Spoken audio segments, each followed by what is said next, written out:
大鱼大肉吃多了，一定要试试这道素炒合菜，做法简单，营养美味又下饭，关键成本只需要不到5元。下面看一下我是怎么做的吧。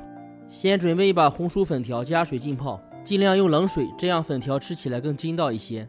五香豆腐干切成片，稍微有点厚度，切太薄了，炒的时候容易碎，切好放盘里备用。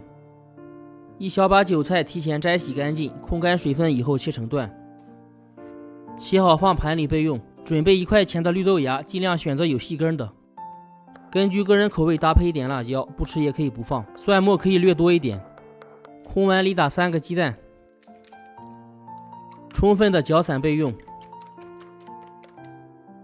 锅里水开，下入泡好的粉条烫一下，时间不用太长，大概15秒左右，倒出空水，用凉水冲一下，防止粘连在一起。粉条在炒的时候不太容易上色，可以先加少量老抽拌匀，拌匀以后放少量食用油搅拌一下，这样可以防止粉条在炒的时候坨成一块。接下来锅里放油，油热以后下入鸡蛋炒一下，先把鸡蛋炒定型，再炒散一些，刚炒散就可以，不用炒太老了。鸡蛋盛出，下入蒜末炒出香味，把豆腐干下锅简单炒一下。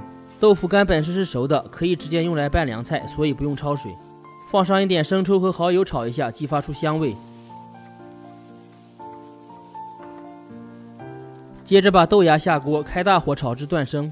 炒的时候不用加水，干香有味，口感更好。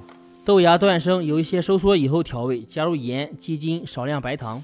把鸡蛋、拌好的粉条、辣椒和韭菜全部一起下锅，把调料炒匀，炒至香味融合就可以了。喜欢的朋友麻烦伸出您发财的小手点赞支持一下吧，非常感谢。